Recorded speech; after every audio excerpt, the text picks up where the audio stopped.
A fauna política brasileira acolheu sempre personagens exóticos. Já elegeu rinoceronte, eternizou candidato de uma ideia só e, a cada 2 anos, produz safras de famosos que sobrevivem por 30 segundos no horário eleitoral. Mas tem gente que persiste e perdura.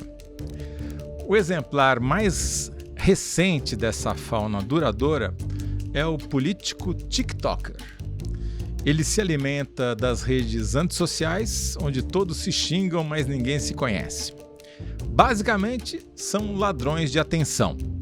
Viralizam com dancinhas adolescentes e esquetes humorísticos para fisgar seus olhos e tomar seu voto. Poucos sintetizam tão bem o espírito do tempo quanto o prefeito que protagoniza nossa história de hoje. Rodrigo Manga conquistou a prefeitura de uma das maiores cidades do interior de São Paulo. Ele foi de vendedor de carros no YouTube a prefeito de Sorocaba em poucos anos. Manga transformou engajamento em votos, votos em poder e poder em mais conteúdo nas redes. Até que a Polícia Federal bateu na sua casa e fez busca e apreensão no seu gabinete. A operação policial investiga desvio de recursos, contratos irregulares e uso da estrutura pública para impulsionar a imagem do prefeito. E o que fez Manga diante disso? Como bom TikToker, ele reagiu fazendo o que sempre faz. Gravou vídeos, monetizou a crise e transformou a denúncia criminal em narrativa de superação. Quem conta essa história pra gente hoje aqui no UOL Prime é o repórter do UOL, Fábio Serapião, diretamente de Brasília. Seja muito bem-vindo ao UOL Prime, Fábio Serapião. Obrigado, Toledo. Muito bom, eu sou José Roberto de Toledo e este é o UOL Prime. Toda semana a gente conversa com os melhores repórteres sobre as melhores reportagens do UOL. Fábio Serapião, vamos começar do começo. Quem é o prefeito TikToker Rodrigo Manga? O que ele fazia antes de entrar na política? Toledo, eu acho que o passado aí, você até falou um pouquinho sobre esse passado dele como vendedor de carro, mas eu acho que o dele explica como ele virou esse estouro aí nas redes sociais, né? O Rodrigo Manga, ele é filho de um metalúrgico e de uma dona de casa ali de Sorocaba.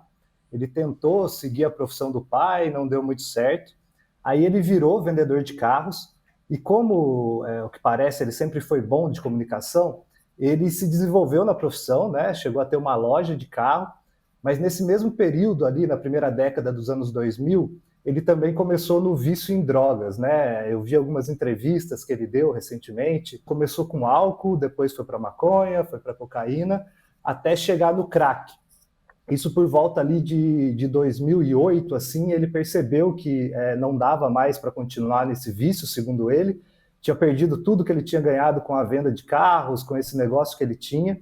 E aí ele entra, que eu acho que é a segunda característica dele ali, que formou essa identidade que depois é utilizada nas redes, ele entrou para a igreja, segundo ele foi salvo pela igreja evangélica, voltou a trabalhar com a venda de carros, começou a fazer alguns projetos sociais aí na igreja, principalmente voltado a esse público de ex-usuários ou pessoas que estão tentando largar das drogas, e foi esse trabalho na igreja que levou ele à primeira candidatura política, ainda em 2012, quando ele vira vereador em Sorocaba. Ele foi vereador por 2 anos, mas é esse o histórico dele, Toledo. Eu acho que resume bem, ele é um estouro nas redes, porque ele era um bom vendedor e um ótimo orador, pregador com escola aí numa igreja evangélica. E ele chegou a ser pastor ou ele foi mais um fiel que se destacou e conseguiu criar um grupo grande de seguidores? Como é que são os vídeos dele? É mais autoajuda? O que ele explora? Eu peguei primeiro esses vídeos dessa fase dele da igreja. Não me parece como um pastor, mais um pregador transmitindo ali o seu exemplo de vida, como alguém que superou o vício, superou as drogas por meio da ajuda da igreja. Então não me parece muito que ele tenha virado pastor com uma igreja, né? Ele é do tipo de evangélico que foi para a política direto. E fui ver ali também todos esses vídeos, Toledo. O que a gente percebe é que ele entende muito bem como funciona as redes sociais e entende muito bem a questão do TikTok, né? Ele, nos vídeos dele ali, você vê que no começo ele joga ali uma informação que parece que vai vir uma informação bombástica, uma imagem, alguma coisa bombástica. Como ele chama a atenção de quem está vendo, ele coloca um tema relacionado ao dia a dia da prefeitura. Não é muito autoajuda. Tem essa parte de autoajuda dele na questão relacionada especificamente a pessoas com vício em drogas, mas o foco dele, dos principais ali, do vídeo mesmo, né, do que ele grava no TikTok, é esse lastro no dia a dia da prefeitura. Por exemplo, tem um vídeo dele sobre uma obra da prefeitura, que é uma obra de desassoreamento de um rio na cidade, que é muito difícil de se tornar isso algo pop. Sem dúvida nenhuma. Eu diria que é um caminho para se afundar no rio, assoreada. Justamente, mas aí ele grava um vídeo em cima da máquina e ao mesmo tempo ele está fazendo um churrasco com óculos chique, enfim. Isso chama a atenção para uma obra que, no primeiro momento, ninguém ia ver, uma obra que custa muito caro, a gente sabe que essas obras são muito caras, mas que ninguém dá atenção no dia a dia da cidade. É esse entendimento de o que é pop e o que é pop nas redes sociais que faz com que ele tenha bombado ali e faz com que ele consiga trazer o dia a dia da prefeitura para a página dele do TikTok, Toledo. E ele tem muitos seguidores, muito acima do normal, ou ele consegue pegar esses seguidores que ele tem, que são muitos, mas que não são bilhões, para exagerar um pouco, mas consegue fidelizar esse público? Como é que é a estratégia? O que te pareceu pelo que você pesquisou? Se você pegar ali o começo dele, você vê que os seguidores são os seguidores da cidade mesmo, mas depois ele começa a explodir, daí no TikTok são mais de 3, 4 milhões de seguidores, quando ele consegue sair da bolha de Sorocaba, né? Sorocaba é uma cidade grande, mas também não é tão tanto, grande, né? Não tem 3 milhões de habitantes. Ele faz com que as pessoas parem para assistir um vídeo. Ele vai ali, ele fala que vai apresentar um projeto, por exemplo, para multar os bancos e até fechar os bancos da cidade de Sorocaba, aqueles bancos que desrespeitarem os clientes na agência. Quem nunca foi desrespeitado por uma fila, por um mau atendimento numa agência bancária? E ele já fechou algum banco em Sorocaba, não? Obviamente não, eu acho que nunca fecharia, né? Mas ele tem essa pegada de trazer algo pop, esse populismo das redes e trazer para o dia a dia. A gente sabe que a população, na maioria das vezes, entra nesse discurso, né? Entendi. E tem uma outra coisa que ele usa muito, Toledo, que são as tais parcerias com a iniciativa privada que, segundo ele, não tem nenhum custo para a prefeitura. Por exemplo, ele distribui Coca-Cola e espetinho de carne nos terminais de transporte público na cidade.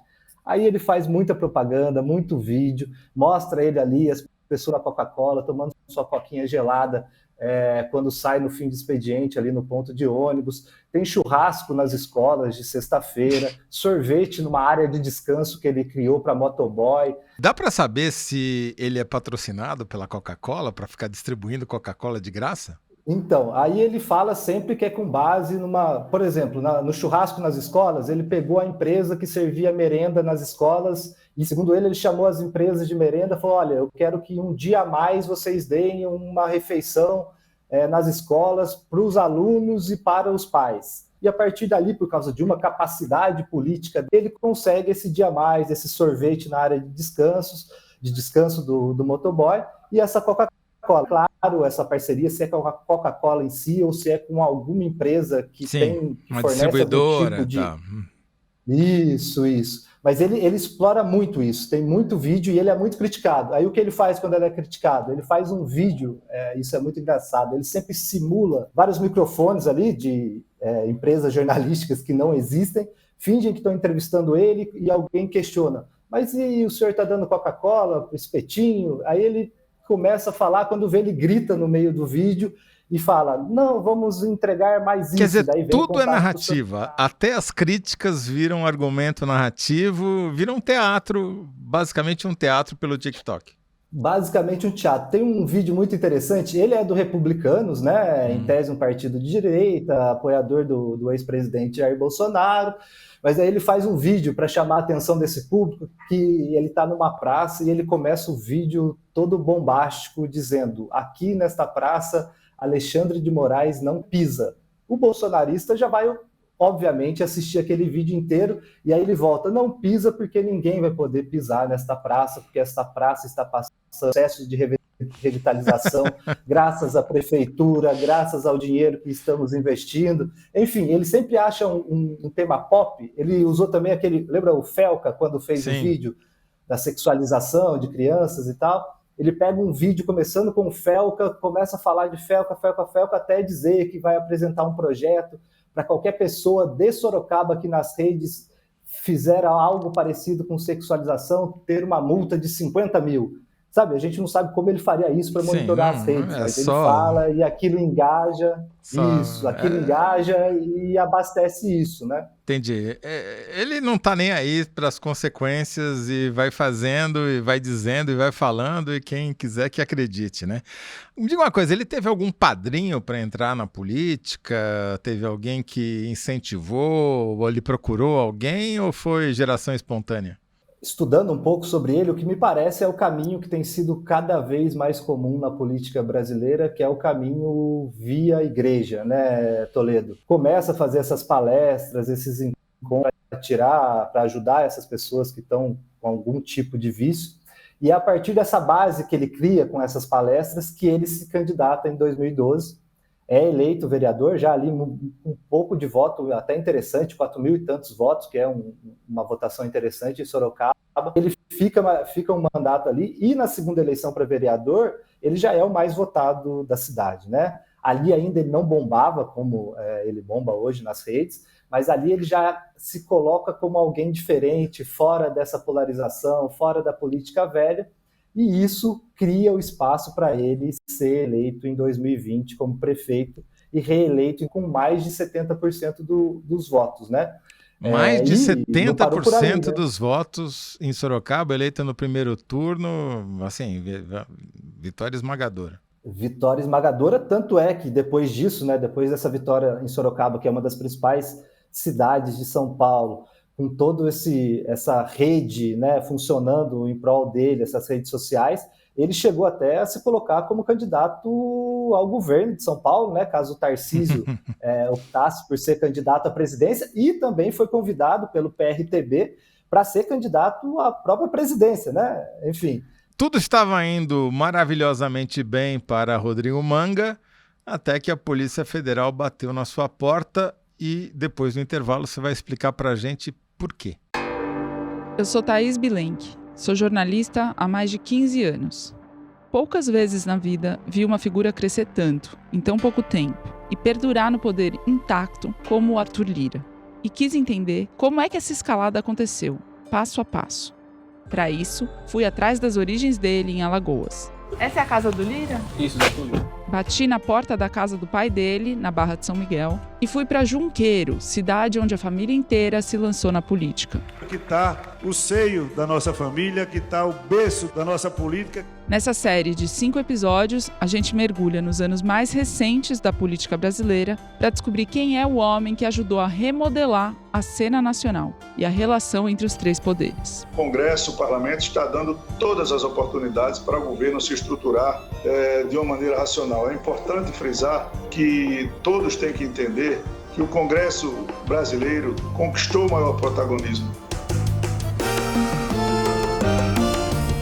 Lira, Os Atalhos do Poder, um podcast original do UOL Prime, disponível no YouTube do UOL Prime e no seu tocador de áudio favorito.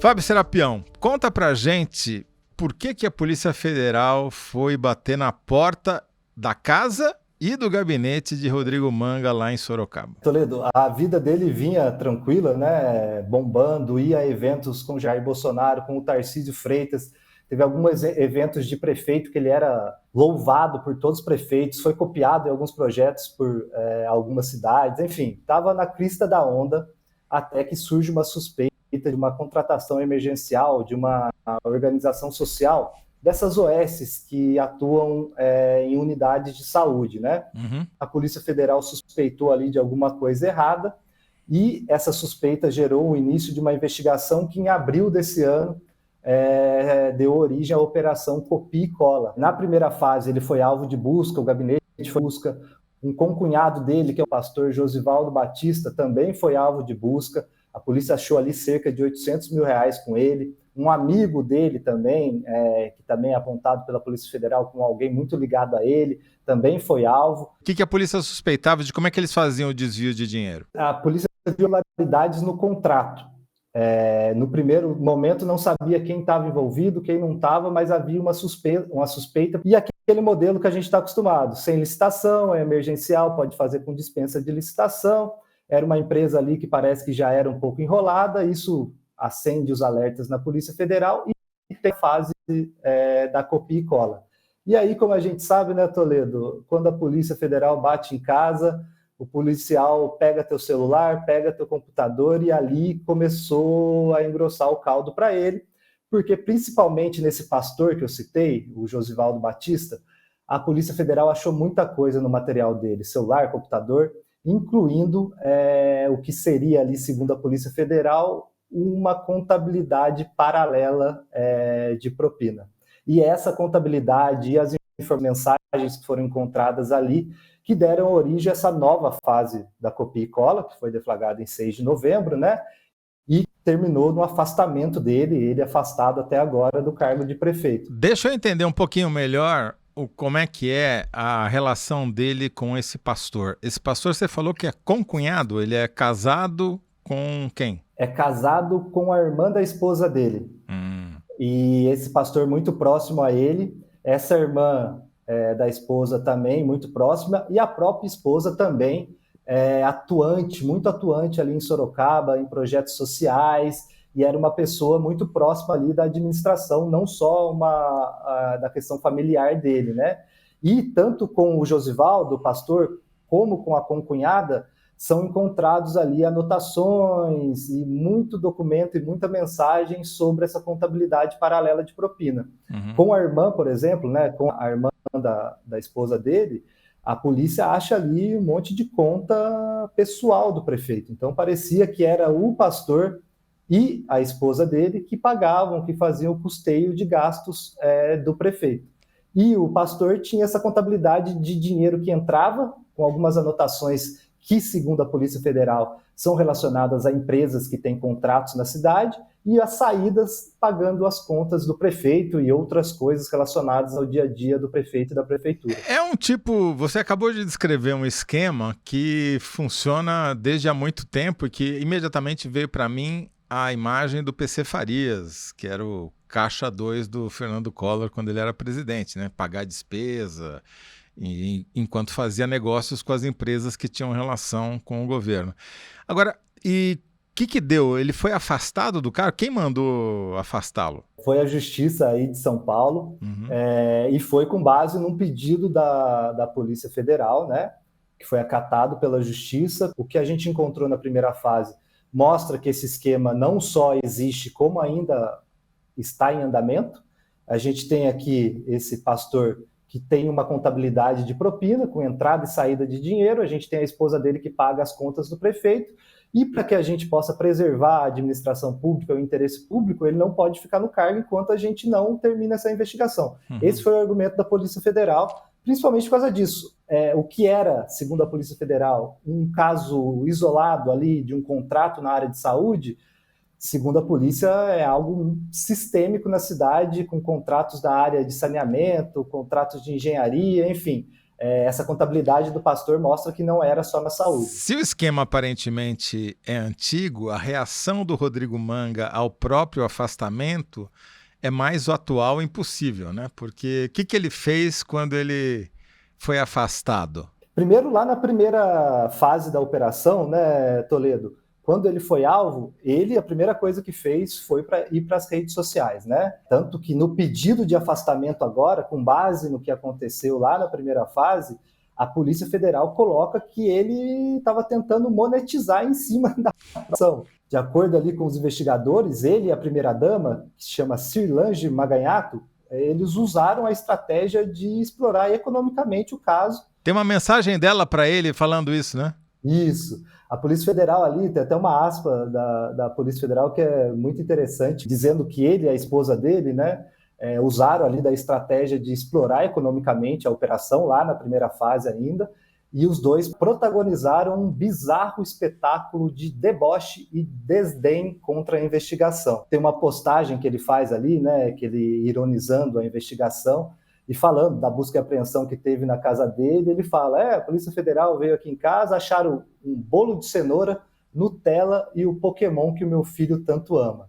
Então, mesmo depois dessa primeira fase, ele não largou as redes sociais e não largou até agora, né? Ele está proibido, mas logo depois da operação, ele gravou um vídeo na praia, tentando se descolar um pouco da investigação e fazendo uma campanha para ajudar uma ONG, enfim, está tentando novamente criar essa narrativa de perseguido. E ele fez uma postagem, acho que um pouquinho antes de ser afastado, ou logo depois, não lembro, não sei exatamente, em que ele criava toda uma teoria, falou, estou aqui em Brasília, e aqui o que se fala nos bastidores é que eu apareci demais, ou seja, tentando criar um clima de que ele é um perseguido político, de que ele estava subindo muito rapidamente e cortaram as asinhas dele, que é uma operação política, por aí, né? É isso. E o discurso que a gente conhece, né, Toledo, que é sempre utilizado, né? Não é culpa dele, ninguém. É culpa dos adversários e da política que estão com medo do tal crescimento dele. Sim. Um cara que em pouco tempo agora já é cotado para ser governador. Enfim, ele está se sustentando aí nessa tese de perseguição política. O material que tem ali dentro dos autos, eu acho que vai dar um pouquinho de trabalho para ele explicar, justamente por causa dessa figura do pastor e dessa contabilidade aí, que até o momento ele não deu nenhuma explicação nos vídeos dele, não. Entendi. Quer dizer, aquela entrevista simulada em que os repórteres fazem perguntas difíceis não acontecem nessa circunstância. Pois é. E tem até outro caso interessante, assim como esse vídeo de Moraes que a gente falou. Ele fala muito dessas parcerias aí público-privadas, com a iniciativa privada, que não tem nenhum gasto para a prefeitura, né? Ali no material da Polícia Federal, dá a entender que não é bem assim, que não tem nenhum gasto, né? A Polícia Federal tem uma suspeita, além desse caso da saúde, de uma empresa ali, que também é investigada e tudo mais, e descobriu que essa empresa fez doações nos últimos 2 ou 3 anos, se não me engano, acho que nos 2 últimos anos, de ovos de Páscoa para a prefeitura. Aí você sociais do prefeito e busca lá na época da Páscoa. São esses ovos de Páscoa que ele está fazendo campanha, falando que vai doar ovos de Páscoa do mundo, um mutirão de gente ali gritando o nome dele, porque ele está dando ovo, distribuindo ovo de Páscoa. Só que não foi ele que pagou o ovo de Páscoa. O ovo de Páscoa era, na verdade, um qui pro quo com a empresa que prestava serviço para a Prefeitura de Sorocaba. Ao que parece, havia um custo sim, né? Segundo essa contabilidade paralela que estava com o pastor, o custo é o custo político da propina, que saber, Toledo,